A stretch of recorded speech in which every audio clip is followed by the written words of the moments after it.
Right now at 5, some big news for the rail industry as the first major merger in more than 2 decades rolls forward.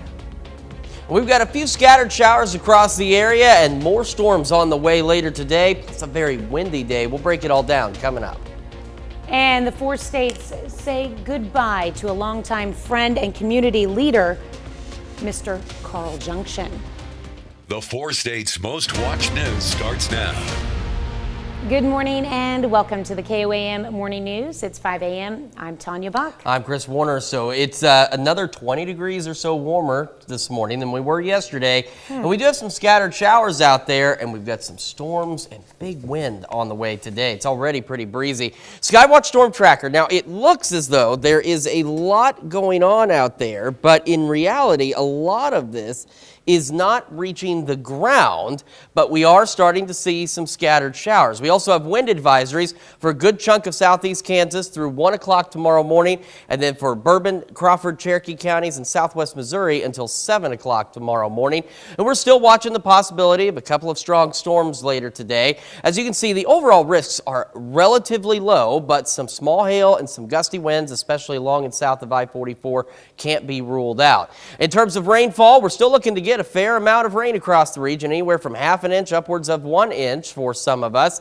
And we'll start to see those rain chances really pick up as we start to head into the afternoon and evening hours across the area. On the future track, let's see what this looks like as we go through the day. So here's some of those scattered showers as we head through the morning. A few more scattered showers start building in around noon. And then later, we're still watching for along this cold front for some showers and thunderstorms to develop. And then we could see a few thunderstorms ahead of that front. And that's where we're looking for that possibility of a strong storm or two for anything that might pop up ahead of it. And then as the front really starts to roll through, and then another couple of strong storms possible, but otherwise just some thunderstorms, some heavy rain. And temperatures, though, drop quickly back behind that, and we could see, as we've been mentioning, a brief transition to maybe some light snow across the area. But the good news is, even though it's going to get really cold, we're not anticipating much out of the way of that, or in terms of that snow. MoDOT camera, 20th in range line, looks all right. We had seen some showers in Joplin, but they've let up for right now. 56, mostly cloudy. South breeze at 23, already gusting upwards of 41, hence why those wind advisories, because we'll have gusts pushing that 45-mile-an-hour range, perhaps greater. 54, Fort Scott, 57, Parsons, 58, Chetopa, 57, Miami, and 55, Neosho and Carthage. As we get our day started, we'll be cloudy. We're going to be very breezy, getting some scattered showers here and there into the upper 50s by late morning. Heading into the afternoon, we'll start to see more showers and thunderstorms begin to develop. We're going to top out right at about 60, and we're going to stay breezy, and those winds, again, carry on with us into the night and into tomorrow morning. Down to 27 tonight, so again, we could see a brief transition to a flurry or two, and those thunderstorms wrapping up by about 6, 7 o'clock this evening. We'll take another look at your full forecast, and if we're going to actually see spring here in just a few more minutes. Tanya? All right, thanks, Chris. Authorities capture the final 2 suspects from a shooting in Newton County this month. On Wednesday, authorities arrested Trevor Palmer and Kimber Lakett in Texas for the March 4th shooting of Jamie Hodges. Hodges was shot twice in a car on Carver Road, but survived. He identified 3 suspects who he says had been in another car. The 3rd suspect, Cody Jones, was arrested shortly after the shooting.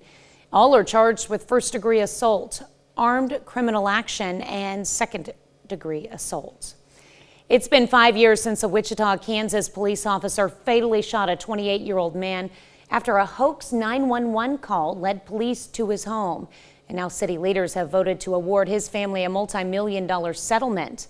Pilar Pedraza has the story. I move that the city of Wichita approve the settlement of $5 million as full and complete settlement of all possible claims arising out of the death of Andrew Finch.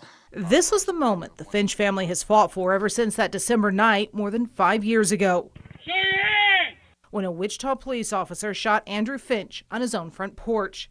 Police were responding to a swatting call, a false report designed to get the SWAT team to respond.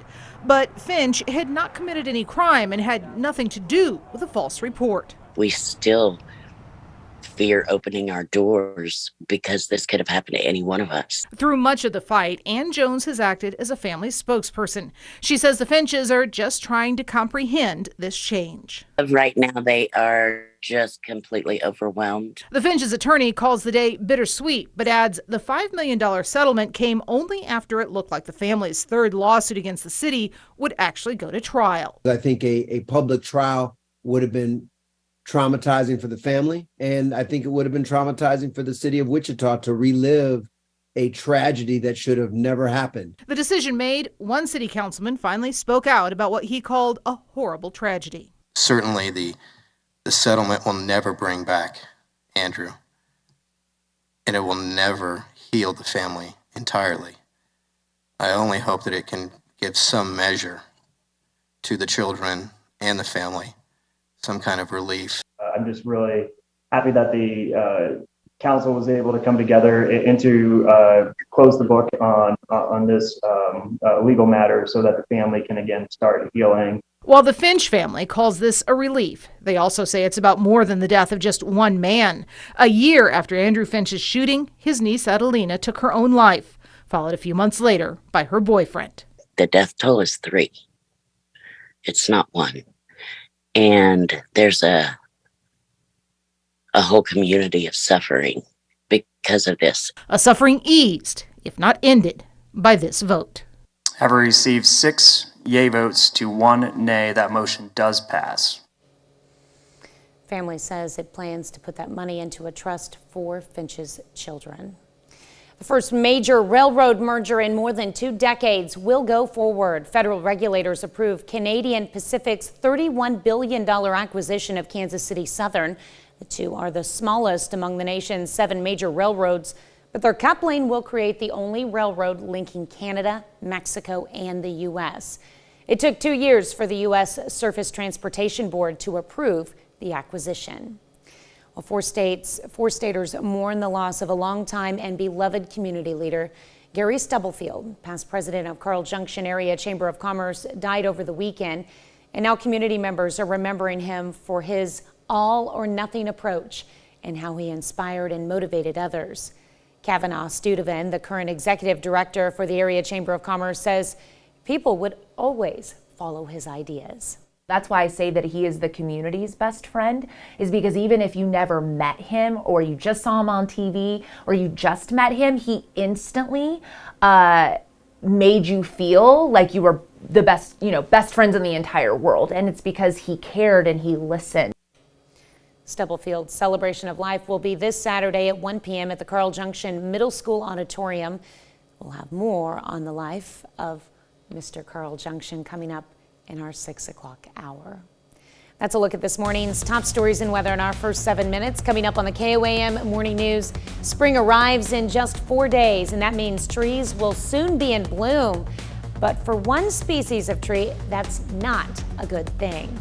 Plus, a new generation of humanoid robots that can walk, jump, and help around the house are almost here. And users of a specific sleep apnea machine can add legal issues on top of breathing issues as they fight their way through a lawsuit. You're watching the KOAM Morning News. More real news in the morning. We'll be right back. Well, spring is fast approaching and trees are starting to bloom, but that's not always a good thing. The Missouri Conservation Department is offering free replacements, but only if you cut down your Bradford pear tree. Nicolette Zangara has details on the renewed campaign to control the invasive species. It has a multitude of issues. So it is almost an invasive species at this point, and it grows so fast that it chokes out the light for your native trees and ends up overtaking the whole native ecosystem. Kevin Grabowski at Wickman's Nursery knows all about Bradford pears. Back in the 1950s and 60s, the trees were imported from China. The promise of a fast-growing, beautifully blooming tree came with a slew of issues. They have a very fast growth rate, and for people that are just starting out with trees, that can be very desirable. Unfortunately, the faster the growth rate, the weaker the tree. So as they get big, as they have more mass to the top of the tree, a strong wind can just split the tree right down the middle. which can be very costly in terms of removal, repair, things of that nature. That's why the Missouri Department of Conservation is offering an exchange. You have to register ahead of time, prove to them you cut down the tree or trees with a photo. But keep in mind, no matter how many trees you remove, only one tree is given in exchange per household. Also, you can only cut down your Bradford pear. Don't cut them on public property or on someone else's land without their permission. While registering, you'll be able to pick out the tree you'd like to plant if supplies last. Your choices are river birch, buttonbush, bur oak, fringe tree, or swamp white. Well, if you aren't sure if your tree is a Bradford pear, they are some of the first trees to flower each spring with white flowers, and they are almost as wide as they are tall. It can also smell like rotting fish. After you register with the Conservation Department, keep in mind the only day you can pick up your replacement trees is April 18th. Well, still to come, Queen takes knight as one of rock's guitar greats receives knighthood from King Charles III. Plus, we got another check of that rainy and potentially stormy forecast when the KOAM Morning News returns.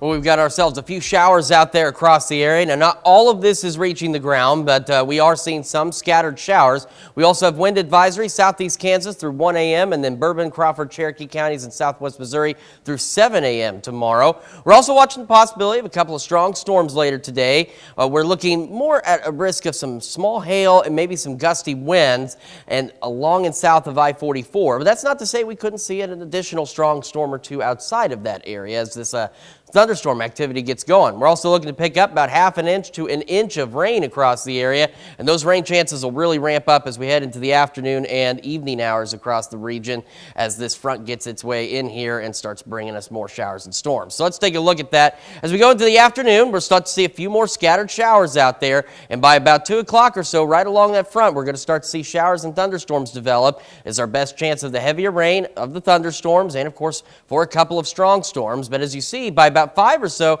this system moves out of here pretty quickly in terms of the rain, and on the backside we get cold quickly, and we could see some brief light snow in some parts of the area. That shouldn't add up to really much of anything, but we could see a brief transition to some flurries.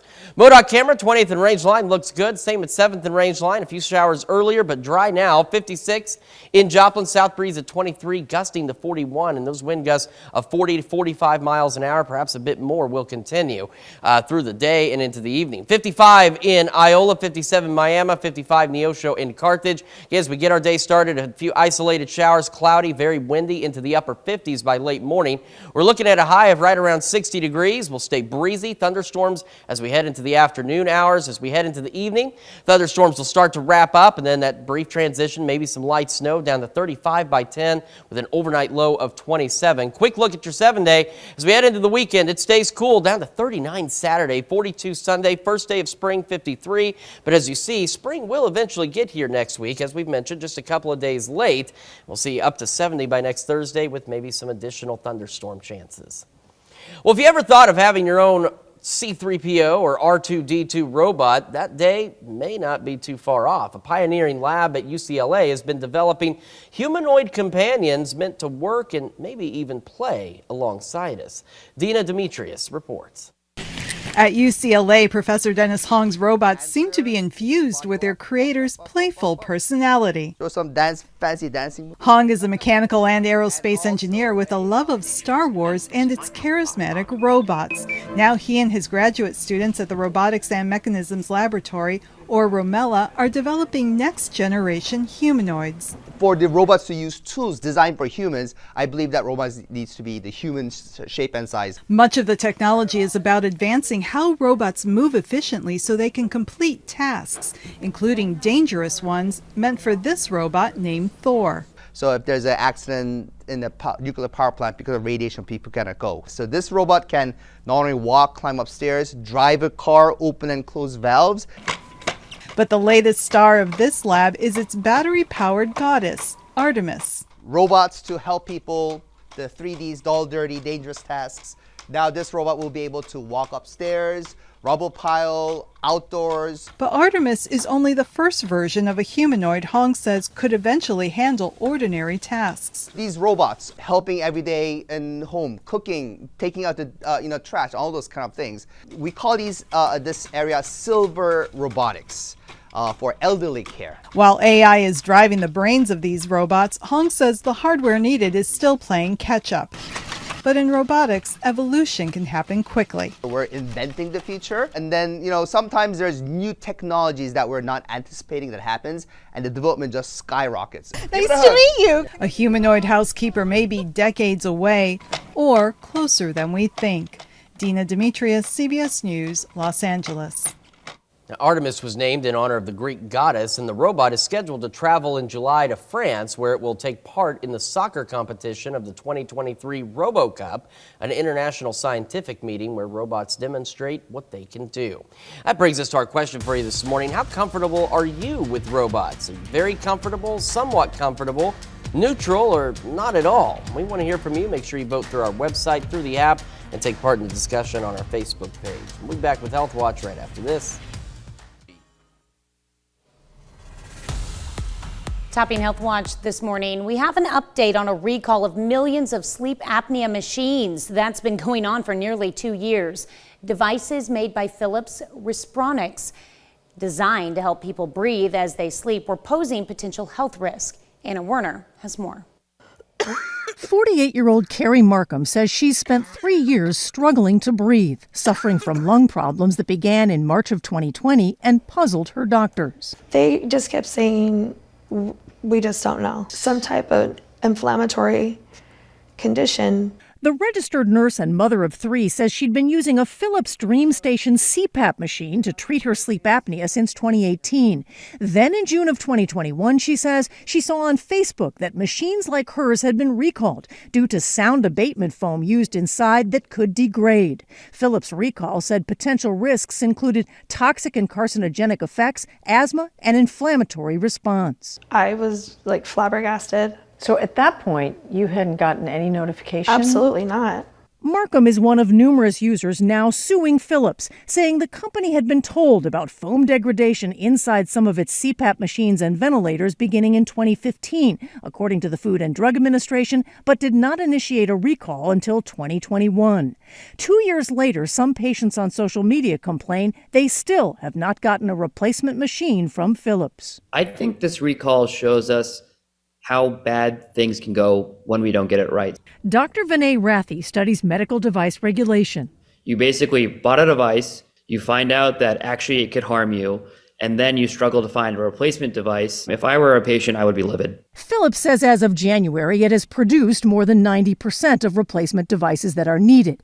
It has shipped replacements to only roughly half, 2.5 million of the customers in need of them. The company also says its latest testing shows foam degradation is low and within applicable safety limits, and that exposure to particulate matter emissions from degraded foam is unlikely to result in an appreciable harm to health in patients. Slow down, buddy. Carrie Markham now uses a different company's CPAP machine, but she worries about the future. I don't know if I'll be around for my grandchildren. Philips told us it can't comment on pending litigation, including Markham's lawsuit. Anna Werner, CBS News, Orlando, Florida. That's a look at one of today's top health stories. You're watching the KOAM Morning News. Yeah, we are watching a very windy day for us. 56 in Joplin right now. South breeze at 23, already gusting to 41. And we'll see gusts like that as we go through today and into tonight and early tomorrow morning. It's mild across the area. 58 Chinook, 57 Parsons, Chitopa, 58 Miami, and 55 Neosho and Carthage as we get our day started. As you head out the door, we're going to see some isolated showers, cloudy skies, very gusty winds. Temperatures getting into the upper 50s by late morning. We're looking to top out right about 60 degrees. Showers and thunderstorms will increase this afternoon, and we stay breezy. We'll still have a few showers and thunderstorms as we head into the early evening, and those will start to clear out, and then we could see a brief transition to some light snow, but we're not anticipating much from that snow, which is good news, but it's going to get cold down to 35 by 10, 27 for the overnight low. 47 for St. Patty's Day, still a bit on the breezy side. 27 for the low, 39 Saturday, 42 on Sunday. First day of spring, cloudy cloudy, 53. Spring gets here a couple of days late, but we get into the upper 50s, upper 60s, near 70. And even after a cool down from some storms on Thursday, we still stay in the mid to upper 50s heading toward the end of next week. We'll be back with more of the KOAM Morning News right after this. Right now at 5:30, volunteer services can be true love for retirees, and KOAM Shagun Bomdale takes us to one Joplin organization that's looking to play matchmaker. We've got a few scattered showers to start our Thursday morning. We got very windy conditions and some storms on the way. We'll take a look at all that coming up. And Vernon County, Missouri looks to create the perfect guide to lead its residents to the resources they need. The 4 states' most watched news starts now. Good morning and welcome to the KOAM Morning News. It's now 5:29. I'm Tanya Bach. I'm Chris Warner. So about 20 degrees warmer this morning than we were yesterday. Yesterday was 20 degrees warmer than the morning prior. So it's been quite nice and it's quite mild out there, but it's going to change. First, let's take a look at Skywatch Storm Tracker. A few scattered showers out there. Not all of this has been reaching the ground, but we have seen some showers across the area. We're also cloudy and very windy. For southeast Kansas, wind advisories through tomorrow at 1 a.m. And then for Bourbon, Crawford, Cherokee counties, and southwest Missouri, we have wind advisories through 7 o'clock tomorrow morning. Still watching the possibility of a couple of strong storms later today. The greatest risk for stronger storms is where you see these brown highlights, and you can see it's a low-end risk for some small hail, maybe some gusty winds out there as we head into the afternoon. In terms of rainfall, we're looking at about a ½ inch to an inch for a good chunk of us, which, again, some of us really need that rain. Those precipitation chances, again, start to really ramp up as we head into the afternoon and early evening hours across the region as a cold front makes its way through. And this is a pretty potent cold front, and it's going to drop our temperatures significantly.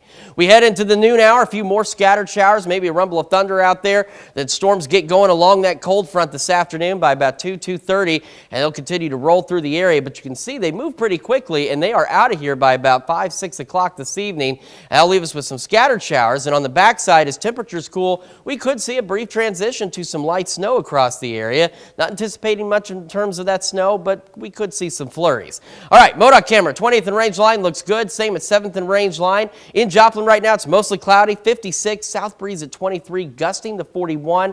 Wind gusts from 40, 45 miles an hour, perhaps a bit higher, will be likely throughout today into tonight. 58 Chanute, Neodesha, 57 Parsons, Chatopa, 58 in Miami, and 55 Anderson, Neosho, and Carthage, and 54 in Lamar. We'll have those scattered showers, isolated showers, breezy, cloudy into the upper 50s by late morning. And as we head into the afternoon, looking to top out at about 60. See showers, thunderstorms increasing, staying breezy. And as we head into this evening, we remain breezy through the evening and into the overnight. Shower storms start to clear out. We're down to 35 by 10, and that's when we could see, again, a little bit of a light flurry or two out there. And we get cold, down to 27 for our overnight low tonight. As spring kicks off next week, the big question is, will it actually be spring or not? We'll have that answer here in just a few more minutes. Tanya? All right, thanks, Chris. A Joplin organization is helping retirees find their perfect match. Participants are falling in love with new volunteer opportunities. KOAM Shagun Bomdale has more. United Way of Southwest Missouri and Southeast Kansas is partnering with the Area Agency on Aging to create the Give 5 program. It is a 5-day course for seniors and retirees. They meet with 23 area nonprofits and look and find out what opportunities they have for volunteerism, what might be a good fit for them, whether that be using their skill set from when they worked, or maybe they want to do something completely different. This program can help senior citizens get out more. So the number one health risk to senior citizens is isolation. And so through this program, we hope to take those retirees, those senior citizens, take them through this class and get them out of the house. Volunteers told me they loved the program. Oh, really impressed with it. They're organized and have good leaders. So we're making a good tour and all the facilities here. So far, they've been excellent. The people that are presenting the different ideas to us are we're learning so much from them about things, that different opportunities that we can use we're learning where they need us and where we might actually fit in with our skills. So it's very, very productive. The Give 5 program is completely free, and all adults from ages 55 and above are eligible to join. Reporting in Joplin, Segun Bamdele, KOAM News. Seniors who want to participate can still sign up. You can find more information on our website at koamnewsnow.com. Local organizations and businesses meet in Vernon County, Missouri to share services and information. The goal is to create a resource guide for the county. Businesses shared in a roundtable discussion, and it also provides the chance to network. I normally reach out and I just talk to businesses and organizations. I share it with the chamber and our local Facebook page so you know that it's about to happen because it's not open to the public. To learn more about what the Nevada and the Vernon County area has to offer, you can go to our website at koamnewsnow.com. Joplin schools welcomed 2 new principals. School officials say Kern Sorrell accepted the principal position at Jefferson Elementary. Sorrell comes from Rocky Comfort Elementary School, where he has led since 2014. He succeeds Dr. Jason Weaver, who's transferring to Dover Hill at the end of this academic year. And Dr. Randy Oliver accepted the principal position at Joplin High School. Dr. Oliver currently serves as associate principal at Van Horn High School in Independence, Missouri. He succeeds Dr. Stephen Gilbreth, who's set to retire at the end of this academic year. Missouri Southern is giving students a chance to look towards the future. On Wednesday, the university hosted its spring career fair. Area employers were asked to bring trade show style displays to give students a good understanding of what their business does and what they stand for. Officials say the interactive booths improve engagement from students. You know, there's nothing wrong with learning new things, new ideas, you know, and being interested in new things that will help you in life and help you be successful. You know, a lot of kids at this age don't know what they want to do. MSSU last week hosted a Dress to Impress event to give students a chance to have professional clothing ahead of this week's career fair. Well, this morning we're discussing robots. The day may not be too far off when you can have your own C-3PO around the house. The pioneering lab at UCLA is developing humanoid robots meant to work and maybe even play alongside us. This next generation of robot is more than capable of taking on the most menial of tasks like household chores. Some are even capable of heading into the most dangerous of areas to do work no human should have to risk themselves to do. We're talking about cleaning the bathroom. Well, humanoid housekeeper may be decades away or closer than we think. That can be a very hazardous task, especially if you have small children. And that brings us to our question for you. How comfortable are you with robots? Are you very comfortable, somewhat comfortable, neutral, or not at all comfortable? So far, that's the overwhelming majority there. 51% of you are not at all comfortable with robots. 25% of you don't really have an opinion. 12% are somewhat comfortable. Another 12% of you are very comfortable with robots. Depending on what they do, how they act, I could be comfortable with some of them. I would be very comfortable with a robot that could fold my laundry. I'd be fine with that. I don't mind doing the laundry. It's putting it away that's a pain. Mm-hmm. Can't just throw it on the bed and leave it there. Nope, you can't. All right, that's a look at our top news stories. Coming up this half hour in the KOAM Morning News, Pakistan erupts in turmoil as the country's former prime minister becomes a target for arrest. We'll have the details. Plus, what would you do if you had a short time to live? We meet a man from Canada who wants to spend his last days with his wife and share the best pizza he's ever had. You're watching the KOAM Morning News. More real news in the morning. We'll be right back. Topping World Watch, the U.S. is working with Mexico to pay $6.5 million in lost wages to 13,000 Mexican nationals. The recipients worked in the U.S. under a temporary foreign worker program before returning to Mexico. Now, the problem is they were not paid what employers were supposed to pay them, or they didn't receive proper overtime wages.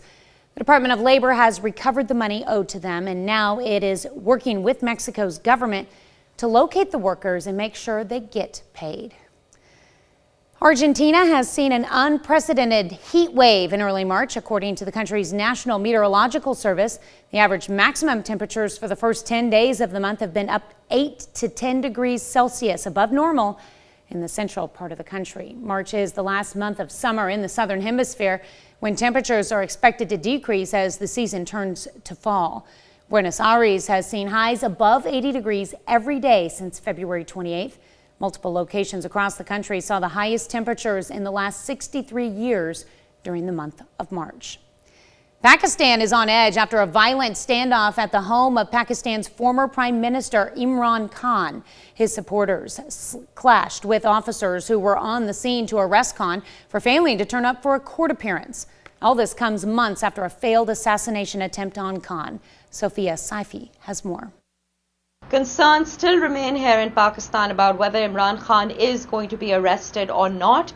There were more than 24 hours of clashes outside his residence when police came on Tuesday afternoon in an attempt to arrest him. His supporters vowed that they would not let that happen, and clashes ensued. There was tear gas, there were water cannons used by the police against Imran Khan's supporters, and they have so far been unsuccessful in detaining Khan. Now, Khan's legal troubles stem from the fact that he's been called to make various appearances in court and he has not done so. Arrest warrants were issued for his multiple non-appearances in court, and he has said his lawyers have made the argument that because of the assassination attempt against Khan in November last year, it's not safe for him to travel to Islamabad High Court in the city of Islamabad, which is about 4 hours away from from Lahore, where Khan is in residence.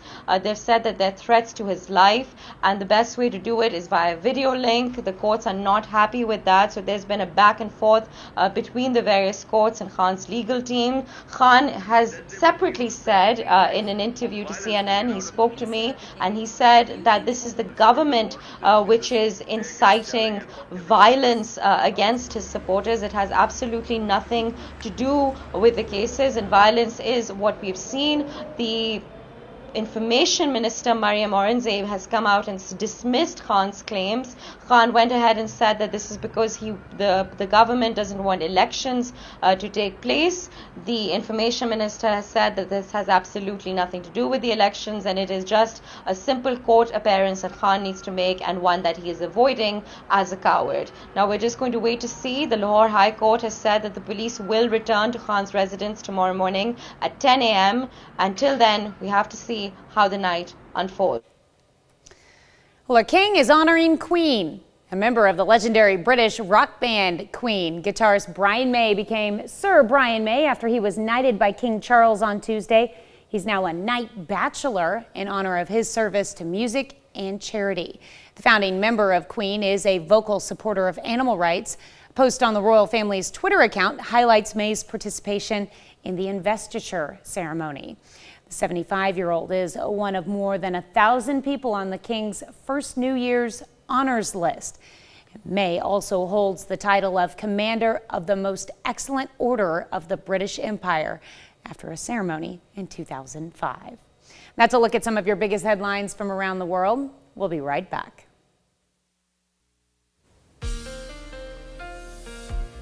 We've got a few scattered showers across the region, as evidenced on the Skywatch Storm Tracker. Not all of this reaching the ground, but still some shower activity out there. We also have a very windy day for us, so majority of southeast Kansas, wind advisories through 1 o'clock tomorrow morning. And then in Bourbon, Crawford, Cherokee counties, and all of southwest Missouri, these wind advisories run until 7 o'clock tomorrow morning. Still watching the possibility of a couple of strong storms later today.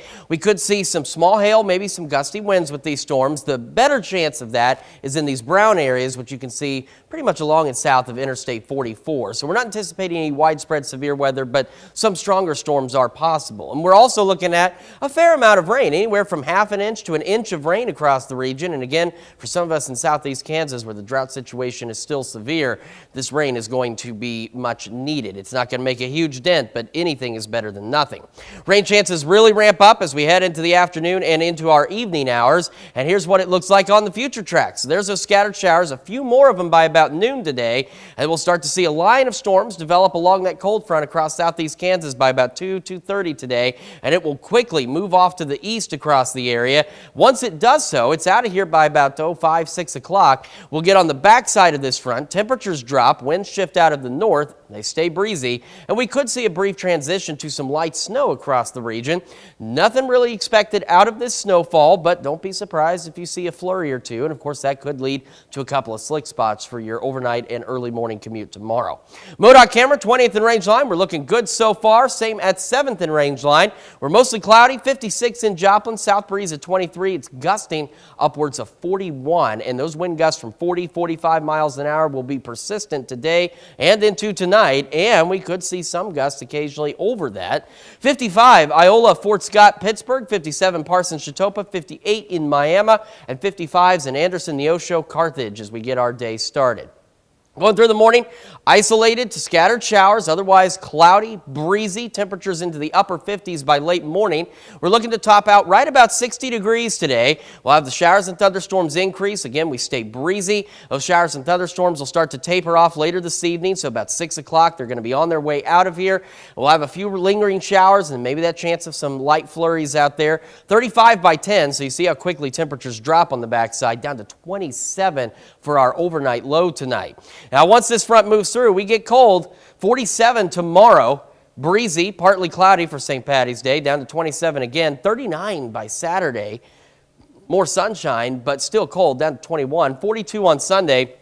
Spring arrives officially just before 5 Monday evening, and it's not going to be too terribly warm, but not too terribly bad. Cloudy, 53, 57 by Tuesday, 67 by next Wednesday, 70 by next Thursday. We could see some evening thunderstorms. The wind picks back up. Could be some AM showers as we head into our Friday, but the good news is we have a cold night Friday, but these temperatures, even though they're cooler, are still milder than where they're going to be after this front moves through, so we're in the mid to upper 50s. We'll be back with more of the KOAM Morning News right after this. Well, a man in British Columbia faced with the unthinkable reality that he would not live much longer, wished only for his beloved wife to be by his side and to somehow experience a treasured memory of a beautiful summer day and the best pizza he ever had. Anam Swatsky has his story. After spending more than 4 months in hospital, Sanjeev and his wife Sandy are thinking back on that summer day they spent at a rural lavender farm. It's so beautiful, so peaceful. And the wood-fired pizza they ate there, the best Sanjeev had ever had.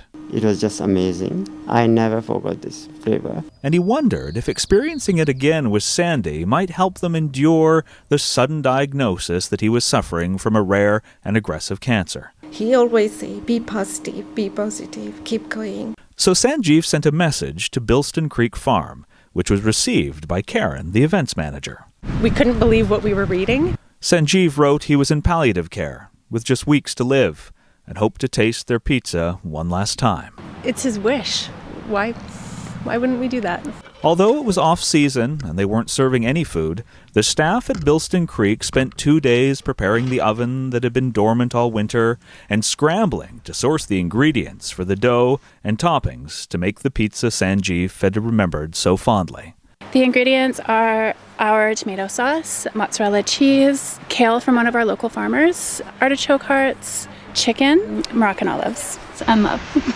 Sandy, the executive chef, was one of a number of people who came in on their day off to make it, while the owner of Bilston Creek offered all the food, plus the 45-minute drive to deliver it, for free. I was shocked that they are willing to go this far. I was just ordering a pizza, right? But then again, Sanjeev says this is not about pizza. It's about kindness. And he hopes that by sharing his story, countless others will be inspired to spread kindness too. The world can be a very better place to live. But first, realizing Sanjeev's hope of creating a memorable meal for him and Sandy couldn't feel better. I don't have words. It's touched my heart. I'm so happy. And Sanjeev is so thankful that he could share the pizza with the healthcare team he couldn't be more grateful for. And although a hospital bed in the winter couldn't be more different than a lavender field in the summer, that his beloved Sandy is by his side. Enjoy every day, every second, every moment that you have in your life. You never know tomorrow how you're going to wake up. No words. We'll be right back.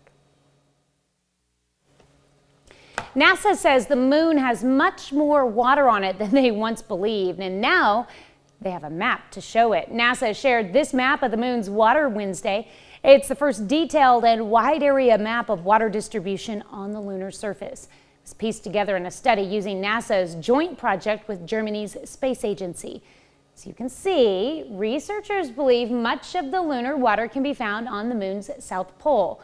The darker the blue area, the more concentration of water. They say the water is in the soil, tends to shy away from sunlight, and favors cold areas. They note water may also be found as ice crystals or molecules bonded to other materials.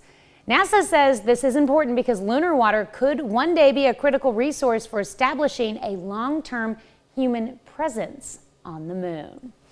Well, the U.S. has a new favorite dog after more than 30 years. According to the American Kennel Club's 2022 registration statistics, the cute and compact French Bulldog now sits in the #1 spot. It's the first time in 31 years the Labrador Retriever has been unseated as the most popular dog breed in the country. French Bulldog has been steadily climbing the AKC's rankings over the last few decades, hitting #14 in 2012. They're so cute. We've got ourselves showers as we go through our morning. A few isolated ones out there. Cloudy, breezy, gusts 40, 45 miles an hour into the upper 50s by late morning. As we head into the afternoon, more showers, more thunderstorms, still breezy, topping out at about 60. And once we get on the backside of this cold front, showers and storms start to clear out. We're left with some light rain, maybe even some brief light snow as we head into the evening. No major accumulations, but a few flurries possible. And we drop back down to a very cold 27 tonight. We'll be back with more of the KOAM Morning News right after this. Mild, we are breezy as we start our Thursday with more storms on the way. We'll talk about all of that in your forecast coming up. And Missouri Southern State University hosts its annual job fair to help its students get a head start on their future. The 4 states' most watched news starts now. Good morning and welcome to the KOAM Morning News. I'm Tanya Bach. I'm Chris Warner. So it is mild outside. As we mentioned earlier, it's 20 degrees warmer this morning than it was yesterday morning. Yesterday morning was 20 degrees warmer than the morning prior to that. So we have seen a nice warm up, but it is about done with us. We've got some scattered showers out there on the Skywatch Storm Tracker. Now, not all of this rain is hitting the ground, but we do have some showers out there. We also have wind advisories, southeast Kansas through 1 a.m. and then Bourbon, Cherokee, Crawford counties in southwest Missouri through 7 a.m. as we head into our Friday. Still watching the possibility of a couple of strong storms later today. We could see some small hail, gusty winds. The better chance of stronger storms is in these little brown highlighted areas along and south of I-44. Not anticipating any widespread severe weather, but a couple of strong storms possible. We're looking to pick up roughly a ½ inch to an inch of rain for most of us across the region with these showers and thunderstorms. And you can see where the rain chances really ramp up as we head into the afternoon and into the evening hours for us today. On the future track, we head into about noon. We'll start to see a few more showers out there, maybe a rumble of thunder or two, and then we'll see a line of storms develop by about 2:30 along the cold front in southeast Kansas, and it will race quickly to the east, and that's where our best chance for a couple of strong storms may be, is with these storms here. By the time we get to about 5, 6 o'clock, storms move out. We're left with a couple of stray showers and then the possibility of some light snow on the backside of this as temperatures fall behind the cold front, but we're not anticipating any major accumulations with that snow. MoDOT camera, 20th and range line. We're looking good so far. Same at 7th and range line in Joplin. We are cloudy, 57, south breeze at 21, gusting to 37, and the wind gusts today are going to be in that 40, 45 mile an hour range. Could be a little bit higher, and they will persist through today and into tonight, hence the wind advisories. 55, Iola, Fort Scott, Pittsburgh, Lamar, 56 in Carthage, 57 Parsons, 58 Chitopa, Miami, and 55 in Neosho. We get our day started, again, some isolated showers, cloudy skies, breezy, upper 50s by late morning. We head into the afternoon. We're looking to top out right about 60 degrees today. Still breezy, showers and thunderstorms increasing.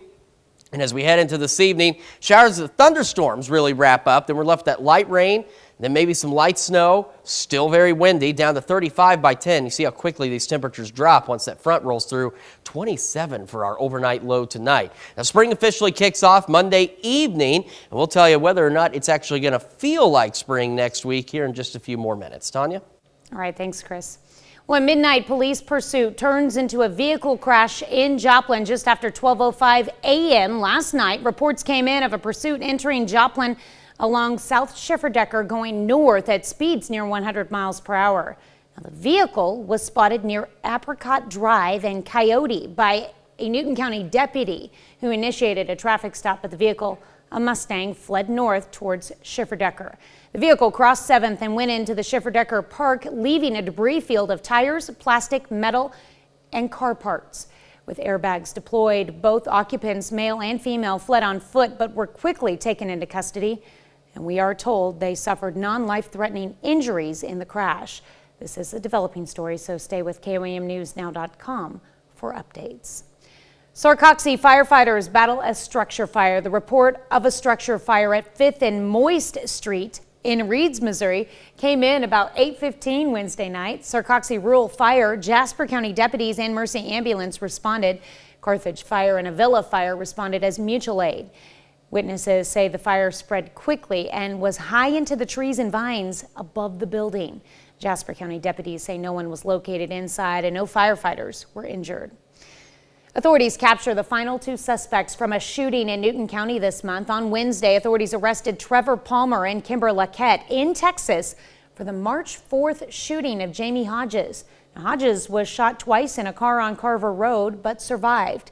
And he identified 3 suspects who he says had been in another car. The 3rd suspect, Cody Jones, was arrested shortly after the shooting. And all 3 are charged with 1st-degree assault, armed criminal action, and 2nd-degree assault.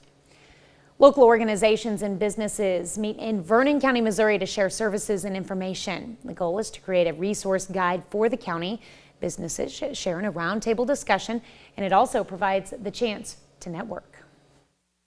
So we learn about each other, we collaborate together, we network, and it really builds our community to be stronger. And that's our goal. We want to make sure everybody's getting the services that they need. The event was closed to the public. Missouri Southern is giving students a chance to look towards the future. On Wednesday, the university hosted its spring career fair. Area employers were asked to bring trade show style displays to give students a good understanding of what their business does and what they stand for. Officials say the interactive booths improve engagement from students. It's been a good experience for me. I didn't really, I had to come here for a class, and so I didn't really expect much out of it, but I actually think I might have found a summer job to go to. MSSU last week hosted a Dress to Impress event where students could get professional donated clothing ahead of the career fair. All eyes will be on bank stocks during trading today. Already, Asian markets took a roller coaster ride this morning after Credit Suisse stock took a dive on Wednesday. Later this morning, the U.S. Treasury Secretary will be in the hot seat on Capitol Hill to testify about the nation's banking industry. Jared Hill has more.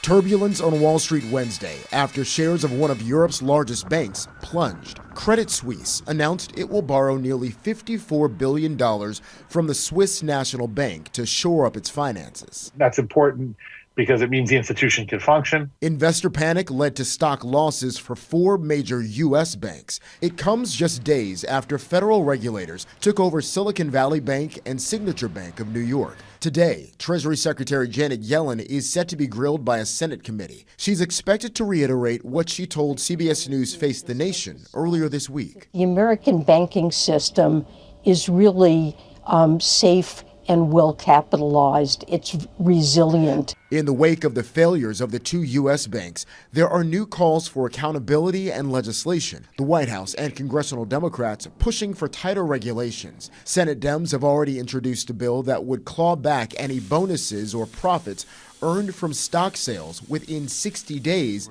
of a financial firm's collapse. These top executives should be held accountable. They almost cratered our entire banking system. But some Republicans say it's too soon. I think it'd be premature to start talking about solutions before we fully define the problem and ultimately get answers from the regulators. On that path, the Department of Justice and the Securities and Exchange Commission have launched investigations into the collapse of Silicon Valley Bank. Jared Hill, CBS News, New York.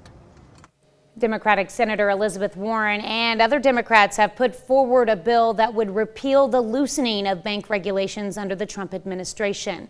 16 Democratic senators voted for the rollback in 2018 and say they do not regret their vote now. That's a look at this morning's top stories and weather in our first 7 minutes. Coming up on the KOAM Morning News, We take over the test kitchen for the day so we could don the green and celebrate St. Patrick's Day with a recipe for Irish milkshakes. You don't want to miss this. Plus, a new hope for lung cancer as doctors pull off a breakthrough double lung transplant for stage 4 cancer patient. Chris has another look at your Thursday forecast and if we can expect storm chances to hang around for long. You're watching the KOAM Morning News. More real news in the morning. We'll be right back. Instant rebate. Topping Health Watch this morning, a new study in JAMA Network found children living in disadvantaged neighborhoods have a 60% greater likelihood of being diagnosed with primary hypertension that could lead to heart disease later in life. Researchers in Delaware analyzed the records of more than 65,000 Medicaid patients ages 8 to 18, found the link was rivaled by only an obesity diagnosis. Northwestern Medicine launches a new clinical program for patients with stage 4 lung cancer. That's after successfully performing a double lung transplant on a second patient with advanced disease confined to the lungs. Lung cancer is the 3rd most common cancer in the U.S. and also the deadliest. Well, trust in the government's cancer information declined among Black Americans by almost half during the pandemic. A study in the Journal of Health Communication warns this mistrust could potentially result in late or fatal cancer diagnoses. Authors say the findings highlight the importance of everyone having access to a doctor for cancer screening recommendations. Well, you've heard about postpartum depression or baby blues, but there's another medical condition that isn't talked about as much: postpartum anxiety or excessive worry after childbirth or adoption. Mandy Gaither has more on how to know if someone has this condition and the ways to treat it. It's normal to feel anxious with a new baby, but when excessive worry spirals out of control, it may be something else. The majority of patients I see have postpartum anxiety at the clinic. Postpartum anxiety can happen alongside postpartum depression. While both conditions share some of the same symptoms, the Cleveland Clinic says they're different. Postpartum anxiety is not associated with sadness. It's linked with irrational fears that keep people on edge due to overwhelming, constant concerns. The worrying can be all-consuming and make you worry all day and night to the point where you may not be able to sleep. Other physical symptoms include increased heart rate, feeling short of breath, muscle tension, or stomach aches. People may also be unable to relax or obsess over things that aren't likely to happen. Oftentimes, therapy is worth a try, but your doctor will know and come up with a plan that's best for you based on your symptoms and the level of severity of your anxiety. Medication can also help, but the Cleveland Clinic says it isn't always needed. Aside from therapy, people suffering from postpartum anxiety may find relief from their symptoms by talking to someone they trust, asking for help from friends or family, getting exercise, and taking care of themselves by eating healthy foods and getting enough sleep. Well, there's no one cause of postpartum anxiety, but health experts believe a number of reasons could be behind it, including a change in hormones, lack of sleep, stress, and feelings of responsibility. Past experiences with anxiety may increase your chances of having postpartum anxiety. That's a look at some of today's top health stories. You're watching the KOAM Morning News. And we are watching some storms later today. We're very windy, winds gusting 40 to 45 miles an hour, perhaps greater in some cases. And then we'll see those thunderstorms later this afternoon and into the early evening hours. And we could even see a transition to some light snow. We're going to talk about all of that and the big changes in our forecast when the KOAM Morning News returns.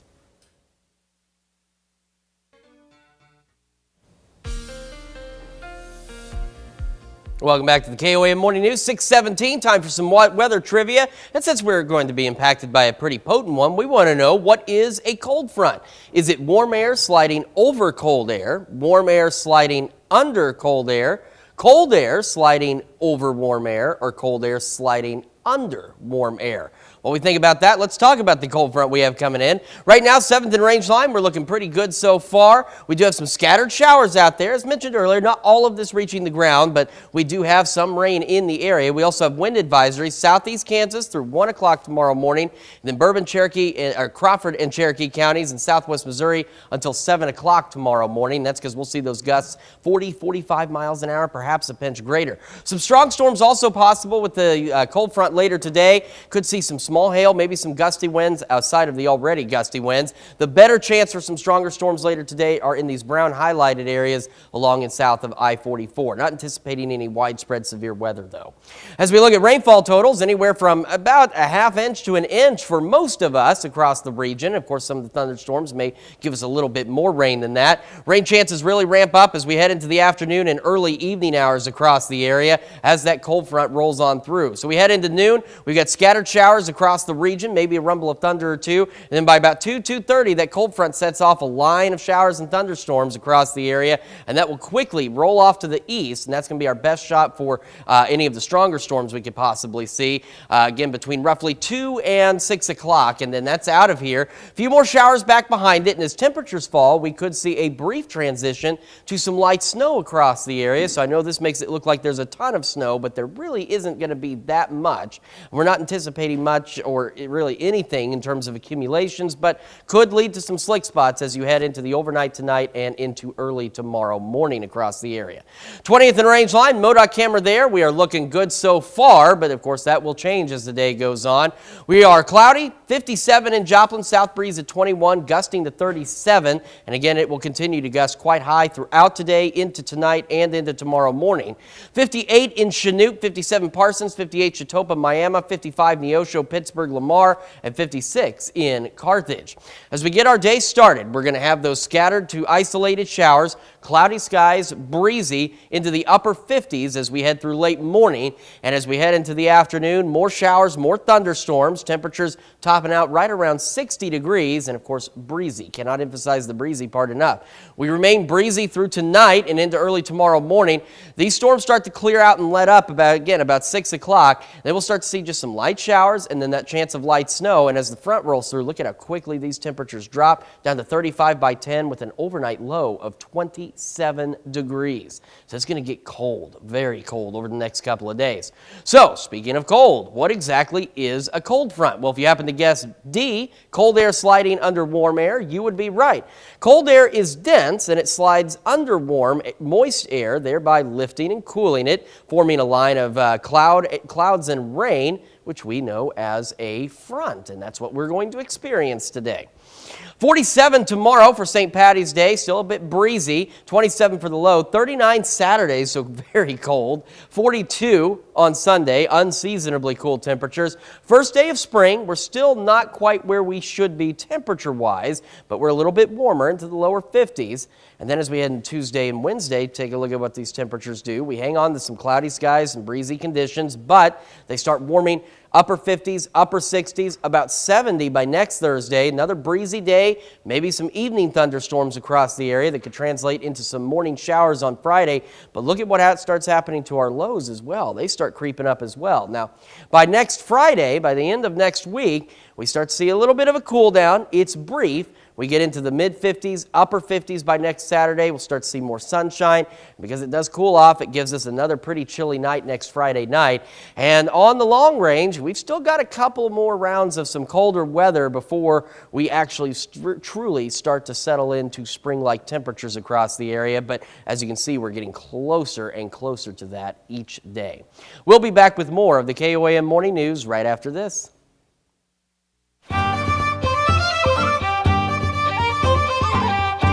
Ooh, I love the anthem they That made was for us, fantastic. too. Oh, we forgot one thing. Uh-oh.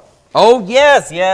There you go. We've got to be, there we go. We got to be in the right spirit here. Get our green on there. Okay, so we are going to be making a couple of fun St. Patrick's Day themed recipes today. One of them is a Guinness brisket, which Guinness corned beef with all your traditional cabbage, potatoes, carrots, and all that stuff. I've got one going in the crock pot, and we're going to tell you how to prepare it. So if you want to run to the store and get a corned beef brisket, you can get one today and have it ready to go for tomorrow. Easy peasy. Right now we're going to make Irish milkshake, something Okay. fun for you and the kids to do. All right. Awesome. Okay, so this one is pretty simple. You take a pint of vanilla ice cream, and go ahead, Chris, and go ahead and scoop out, which is about 2 cups of vanilla ice cream. We're going to put that in our blender. You're going to have to get to scooping. Okay, and then you're going to add in 1 1/4 cup of milk. What do you think, one more maybe? No, like 2 more of those. Two, okay. Yeah, 2 more of those. This is why I'm not allowed to cook. And then you're gonna, the recipe calls for 7 chocolate-covered mint patties, depending on what size that you have. If you have smaller ones, you need more, obviously. We are reserving, this serves 4, so we're gonna reserve 4 of them, and I'm gonna use 3 of them in the recipe.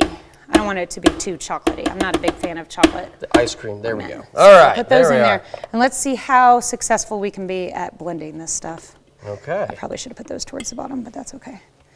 Oh, they'll still blend, right? Okay. Get it going. Oh! One more thing we're going to add now is food coloring. We got to have it green, right? Absolutely. So you need about 6 drops.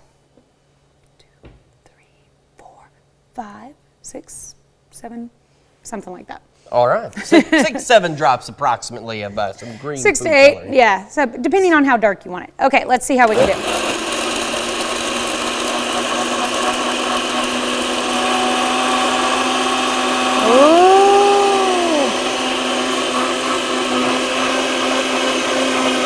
I think I want to add a little bit more food coloring. Yeah, notice it's not as green as we were thinking. My mint cookies are a little bit bigger, so they have a little more chocolate in them, giving it that darker color. There we go. There we are. That might help with the green. I might need to go to the store and buy some more food coloring if I want to have some left for my kids. Right. Or for Easter, making Easter eggs. True, true. Okay, so when we finish this recipe, what we're gonna do, we've got our milkshake going here. Might need a little bit more ice cream in there too, I think, Chris. Let's put a little more ice cream in there. Okay. Scoop that in there. There we are. Yeah, 1 more. Those were pretty small. There you go. Well, we don't want it to be runny. No, we do not. We want a good milkshake here. There we go.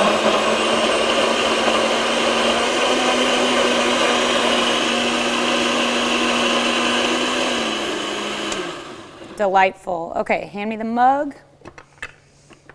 And we are going to pour this in here successfully without making a huge mess. Okay. So far, so good. No huge messes yet. Beautiful. Mine's a little chunkier than yours. Okay. Okay, and then you top it off simply with just a little bit of whipped topping. And put a Thin Mint on each one. Put a cookie on each one of those, Chris. Okay. Well, yeah, there you go. There Not is bad. your Irish milkshake. So the question is, how does it taste? Yeah. Not bad. Not bad? Not bad at all. And if you do it right, you're going to get whipped topping all over your face. Yeah, we've got to avoid that. At least I need to. But yeah, no, this is not bad. You should try it at home. All right, well, stick around on the KOAM Morning News on Fox 14. We're going to show you how to prepare my Guinness corned beef brisket. We'll be right back. Kansas. Right now at 6:30, the 4 states say goodbye to a longtime friend and community leader, Mr. Carl Junction. We're going to be breezy throughout today. We're also watching showers and thunderstorms as we head into the afternoon. We'll talk about all of that coming up. And the Joplin Fly Fishing Group shows casters how to handle the hardest part of fly fishing. The 4 states' most watched news starts now. Good morning and welcome to the KOAM Morning News. It's 6:31. I'm Tanya Bach. I'm Chris Warner. So it is very mild out there today. We've had a few showers this morning. Very breezy as well. We got a very active weather day. The good news is we're not talking like a lot of severe weather or anything. It's just there's a lot of things going on. Skywatch Storm Tracker does show us some showers out there right now, and the good news is not all of this yet is reaching the ground, but we still do have some scattered showers out there. That'll change as the day goes on. Southeast Kansas, wind advisory through 1 o'clock tomorrow morning, and then Bourbon, Crawford, Cherokee counties, and southwest Missouri. This runs until 7 o'clock tomorrow morning. A couple of strong storms still possible later today. We could see some small hail, maybe some gusty winds outside of the already gusty winds, especially in these brown highlighted areas along and south of I-44. So we'll be keeping an eye on that for you. In terms of rainfall, we're looking at roughly half an inch to almost an inch in some locations, so some much needed rain out there, and the precipitation chances really ramp up as we head into the afternoon and early evening hours as this cold front draws closer and brings us better storm chances. Here's what it looks like on the future track by noon. Scattered showers across the area, maybe a rumble of thunder or two. Then we head to about 2:30. Here's that cold front, and there are the thunderstorms developing right along that front, and they'll continue to roll through, and they do so quickly, so by about 6 o'clock, they are out of here. They leave behind some showers, and on the backside of the front, as temperatures cool and the wind shifts out of the north, we could see a brief transition to some light snow out there, but we're not anticipating really much in the way of accumulation, but could be some slick spots heading into tonight and tomorrow morning. MoDOT camera, 20th and Range Line, looks good so far, same at 7th and Range Line in Joplin. Got cloudy skies, 57, south breeze at 21, gusting to 37, and those wind gusts will be 40, 45 miles an hour throughout today into tonight and tomorrow morning. Could be even a little bit stronger than that at times. 56 in Iola, 58 Chanute, Neodesha, Chatopa, Miami, 57 Neosho, Carthage, and 55 in Lamar and Pittsburgh. We get our day going, those isolated to scattered showers, cloudy skies, breezy into the upper 50s by late morning. Heading into the afternoon, we're going to top out right around 60 degrees, showers, thunderstorms increase, and the wind sticks with us. Then the showers and thunderstorms wrap up about 6 o'clock. Temperatures begin to fall quickly behind that front. That light rain, maybe some light snow overnight, down 35 by 10, a very cold overnight low of 27. Now, spring kicks off officially on Monday, and will it ever actually be like spring? We'll have the answer in a few more minutes. Tanya? All right, thanks, Chris. Four staters mourn the loss of a longtime and beloved community leader. KOAM's Yana Tula talked with community members about beloved Gary Stubblefield, Mr. Carl Junction. He is, quote unquote, the community's best friend. We had them make Gary one huge pancake. Community members remember Gary Stubblefield, former president of the Carl Junction Area Chamber of Commerce. Residents describe Stubblefield as a person with inspiring ideas. He even called Kavanaugh Studevin to apply for his former role. Gary taught me how to serve, how to love the community, how to care, to give, to give yourself every single day, and to give yourself 150%. Studevin says Stubblefield promoted small businesses, built the Chamber of Commerce building, developed scholarships. He was seen everywhere, especially when supporting a community member's Hope for Your Breast Cancer Foundation. A lot of people referred to us as, because we both were so busy with the community, him as Mr. Carl Junction and me as Mrs. Carl Junction. 3 years in a row, Carl Junction Post Office was #1 in the nation for selling the most breast cancer stamps. Sharon Clark remembers how she made her goal selling stamps. I went around to these individuals, gave them the pink pie in the face and thanked them for supporting. And all of a sudden, Gary comes up with a pink pie in my face. Of course, he got one too. Clark and Studevin wish to carry the memory of being Gary and be kind. Even if you never met him, or you just saw him on TV, or you just met him, he instantly made you feel like you were the best, best friends in the entire world. And it's because he cared and he listened. Hashtag be a Gary. That's went viral on Facebook, and it's very simple, lasting legacy that it takes a community to fill that hole that we're all feeling with him gone. And so, it's striving to be a Gary. In Carl Junction, Yana Hautala, KOAM News. Stubblefield's Celebration of Life will be this Saturday at 1 p.m. at the Carl Junction Middle School Auditorium. Well, Joplin-based Fly Fishing Group is giving people a lesson on one of the toughest parts of the hobby, tying lures. Mako Fly Fishers hosted the Fly Tying Club event, at the Reddings Mill Fire Department. It's not all the group does, though. They also host fly fishing outings, environmental projects, and kids events. We teach the basics. We teach what we call a woolly burger, which is really good for a trout, and smallmouth and warm water fish will do it, but it's the basic fly that you learn. I caught a trout, and I caught one of those like colorful fish and I named it Rainbow. When you go fishing, you want to catch that perfect fish. On like a fly rod, that trout is a perfect fish to me. The group hosts the fly tying events every third Wednesday of the month. They also host group meetings every first Wednesday of the month. Both are held at the Reddings Mill Fire Department. That's a look at our top news stories coming up this half hour in the KOAM Morning News. Another look at your Thursday forecast with more on possible storm chances ahead. You're watching the KOAM Morning News. More real news in the morning. We'll be right back.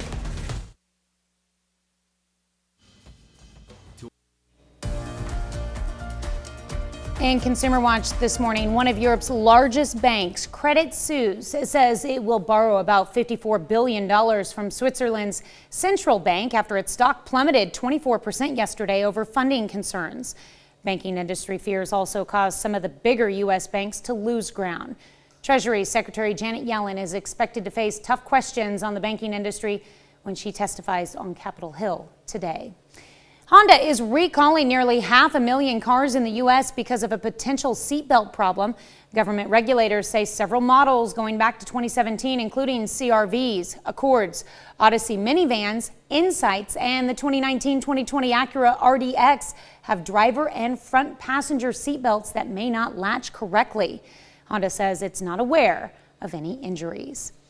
Weeks after egg prices hit record highs, Dollar Tree has pulled them from its thousands of stores in the U.S. The discount retailer says it does not expect to offer eggs again until this fall. Egg prices in January were averaging nearly $5 a dozen, though new data shows prices dropped by nearly 7% last month. Impact of the ongoing devastating storms in California could trickle down to prices at your local grocery store. California is the leading agricultural producer in the U.S., and many of the state's key growing areas are flooded, delaying harvesting of essential crops. Shelley Malaschi has a look at how the disaster is impacting crop production. A devastating blow to our nation's top crop producer. The recent back-to-back storms hitting California's critical agricultural regions may also impact the U.S. food supply. The pain is going to be prolonged for many weeks and months. This should have been the beginning of the harvest season. The relentless rain is flooding crops, evacuating farm worker communities, and delaying the harvest season. California is the golden state of food production. It produces the majority of some specialty crops, like certain fruits and vegetables in the country. In January's storm events, we had over 15,000 acres that were impacted by flooding and inundation, with over $330 million worth of farm losses. Ag officials in hard-hit Monterey County say it's unclear when planting schedules will resume, and all the flooded farms and delayed harvests could lead to higher costs for consumers nationwide. That's if supplies tighten and produce distributors turn to Mexico or other regions to make up for shortages and then pass on the added cost to consumers. Ag officials say it's too early to fully assess the damage, but are working to mitigate the long-term impact. There will be more crop losses as areas that have not experienced flooding now are now experiencing it for the first time. In Monterey County, the severe weather has forced farm workers out of their homes and left them without jobs. This community of Pajaro is mostly low-income Latino farm workers, and this is the worst thing that could have happened to them right now.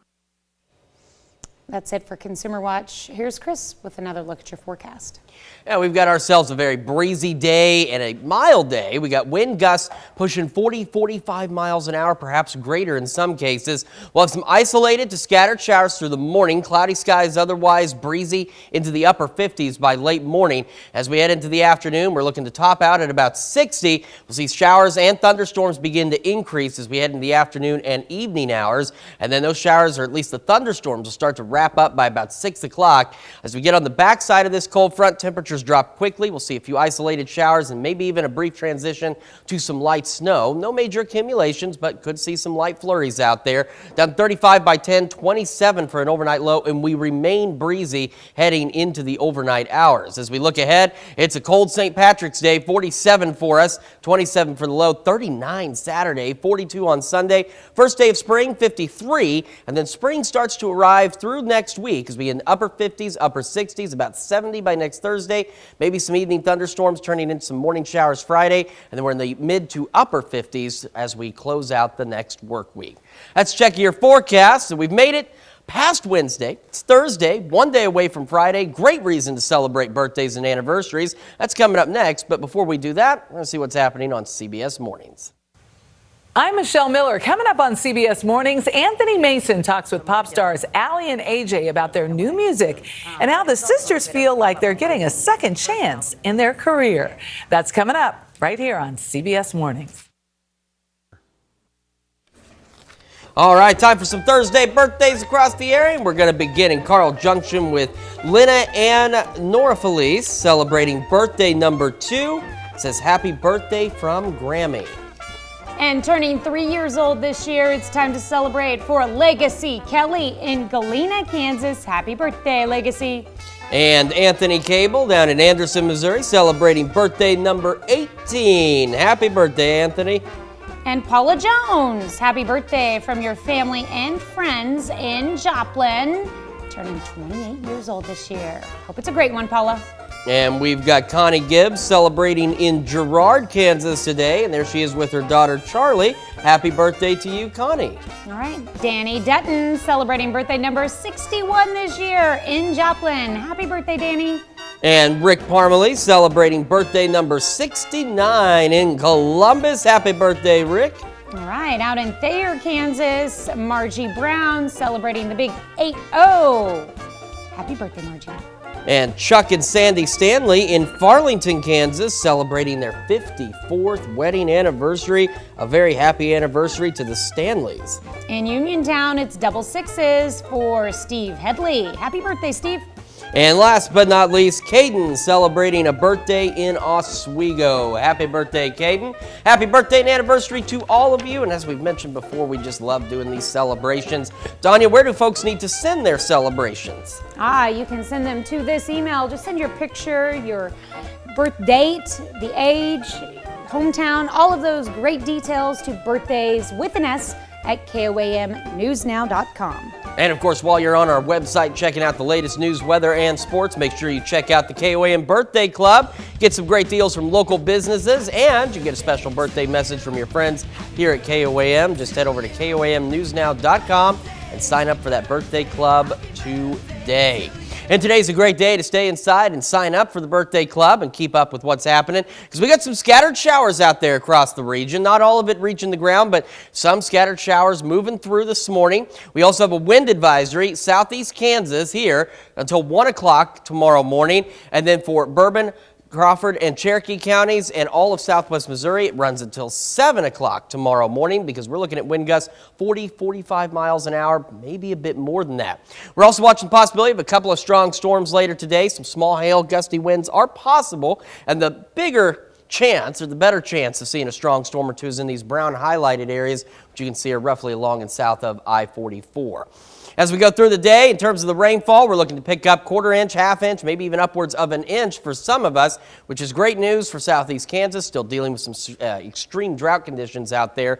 They definitely need that rain. And the rain chances will really ramp up as we head in the afternoon and early evening hours across the region as this cold front brings showers and storms into the area.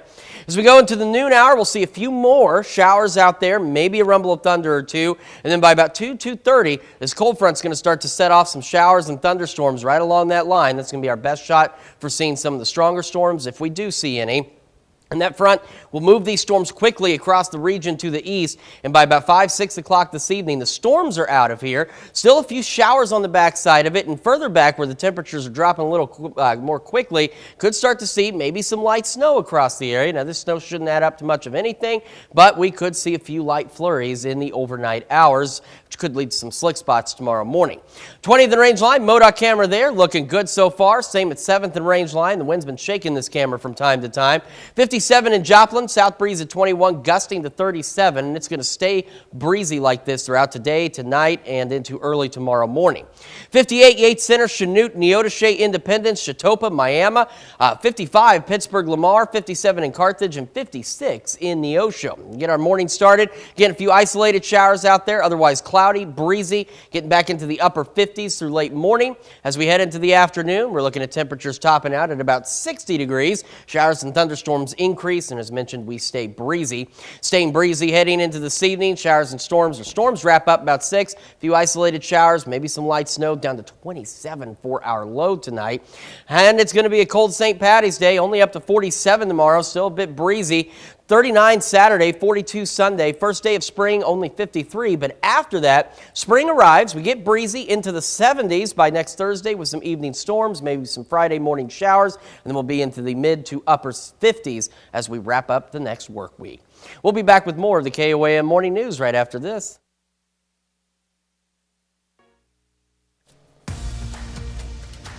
Here's a check of today's top headlines, the news you need to know before you head out the door. A midnight police pursuit turns into a vehicle crash in Joplin. Just after 12:05 a.m. last night, reports came in of a pursuit entering Joplin along South Schifferdecker, going north at speeds near 100 miles per hour. The vehicle was spotted near Apricot Drive and Coyote by a Newton County deputy who initiated a traffic stop, but the vehicle, a Mustang, fled north towards Schifferdecker.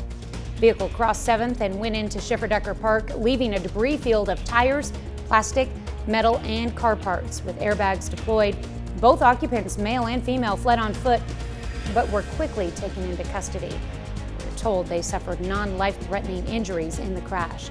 This is a developing story, so stay with KOAMNewsNow.com for updates.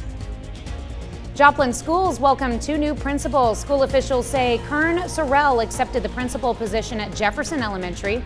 Sorrell comes from Rocky Comfort Elementary School, where he has led since 2014. He succeeds Dr. Jason Weaver, who is transferring to Dover Hill at the end of this academic year. And Dr. Randy Oliver accepted the principal position at Joplin High School.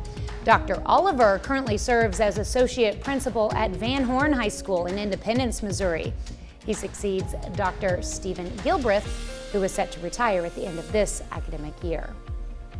Sarcoxie firefighters battle a structure fire. The report of a structure fire at 5th and Moist Street in Reeds, Missouri, came in about 8:15 Wednesday night. Sarcoxie Rural Fire, Jasper County deputies, and Mercy Ambulance responded.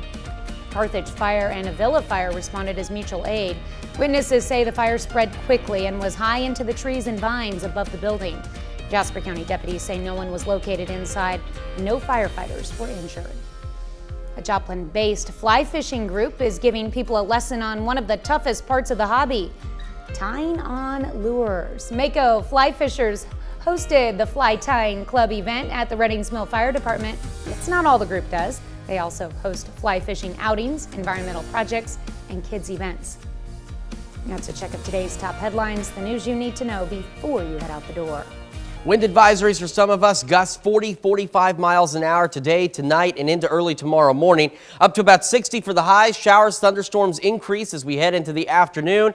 Showers, or at least the thunderstorms, wrapping up by about 6. A few light showers after that. Maybe even some light snow overnight as we drop back down to 27 for the low.